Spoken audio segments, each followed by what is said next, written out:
A new docuseries follows Juul's catastrophic crash and burn. As Juul's popularity began to surge in 2016, the sleek USB-shaped e-cigarette was seemingly everywhere overnight, with clouds of vapor and the audible crackle of a deep pull. If you were a millennial, brought up amid second-hand smoke in homes and restaurants in the 80s and 90s, like this writer, Juul's rise might not have felt so alarming. After all, many longtime smokers were tossing out their cigarettes in exchange for vapes after years or decades of attempts to quit though. Yes, they may have ended up more addicted to their new pocket companions, which claim to carry fewer health risks than combustible tobacco, but packed a big punch of nicotine and could be puffed all day. But if you were a teenager, Juul's impact was immediately striking and likely unnerving for your parents, as explored in a new Netflix docuseries. Directed by I.J. Cutler, Big Vape. The rise and fall of Juul charts how enticing product design, potent influencer marketing, and dubious corporate decision-making saw the product's popularity soar among underage users too. Before the eventual crash of its parent company, Juul Labs. Once one of the fastest-growing startups in the US, valued at $38 billion at its peak, the company has now lost 95% of its value, and has settled $3 billion in lawsuits over its marketing tactics in the US. Nearly all of its flavors have been pulled from the market, and the device itself was temporarily banned by the Food and Drug Administration, though that decision is now under review. What made Juul so desirable? 8 years after its launch, the docuseries sets out to answer that question, positing that founders James Muncie's and Adam Bowen made a grave error of judgment in treating nicotine as an issue that could be solved by tech, rather than public health initiatives. Early on, the Juul was called the iPhone of his CIGS in a Wired review by reporter David Pierce, an association that stuck, given its simple design and magnetic appeal. How Juul Labs was led astray from its original mission to make cigarettes obsolete, isn't cut and dry.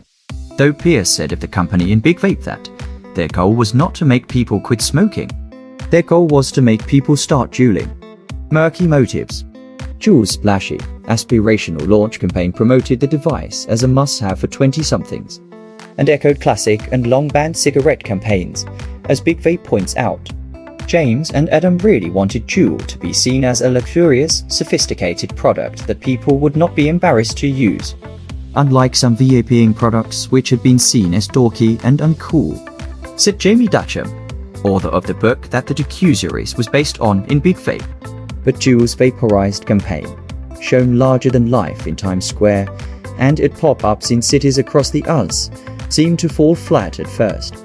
The e-cigarette could well have been sent to the graveyard of forgotten tech, were it not for word of mouth and, according to Big Vape, celebrity use Bella Hadid, Dave Chappelle, Adele and Jennifer Lawrence are all name-dropped in the docuseries that sent Juul mainstream. For Gen Z, it catalyzed countless memes and hashtags, a new nicotine-fueled social ritual. In and out of school, and quite possibly for many, a lifelong habit. Juul definitely did create a newfound sense of unification for the generation that I grew up in, Chase Amaretta, who began using Juul as a teenager, said in the docuseries.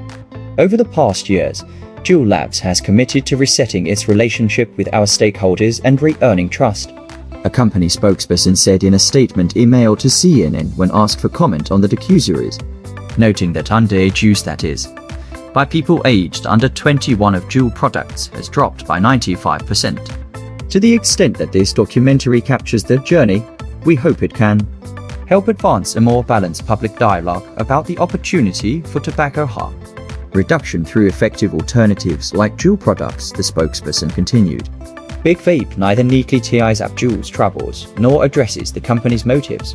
Though a handful of former Juul employees and board members participated in the documentary, it remains unclear how much of its multi-billion-dollar blunder was profit-driven or out of ignorance to the fact that Juul's appeal among adults, including its flavors, would draw in minors too. I literally had people tell me, there's no way that adults like mango as much as kids do, said Erica Halverson, a former marketing manager at Juul, of the best-selling flavor. That's a bunch of borsty to me. Borsty. Add to queue. Big tech, big fails, big vices. Read Big Vape. The Incendiary Rise of Juul by Jamie Duchamp 2021. Time journalist Jamie Duchamp's book, which investigates how two Stanford grads' well-intentioned thesis project became the Juul we know today, served as source material for the Netflix documentary. Watch Wuok, or the Making and Breaking of a 47 Billion Unicorn 2021. What happened to Wuok? The ubiquitous sea-working company seemed to be riding high before it all spectacularly fell apart. This documentary examines how all the red flags, from reckless spending to the founder's potential conflicts of interest, looked from the outside. Watch Thank You for Smoking 205. This Jason Reitman-directed black comedy follows big tobacco lobbyist Ignala Aaron Eckhart, who spins the narrative by any means necessary, his job at odds with his role as parent to a 12-year-old. Listen, from sock puppet to flop, the story of Pets. COM 2020. Pets.com was a marketer's dream in 1999, with an instantly recognizable sock puppet mascot who made appearances in Super Bowl ads and the Macy's Thanksgiving Day Parade. But beneath its multi-million-dollar advertising budget was smoke and mirrors. This podcast episode does a deep dive into one of the most notorious .com-era fails. Read Dopamine Nation by Anna Lemke, MD 2023.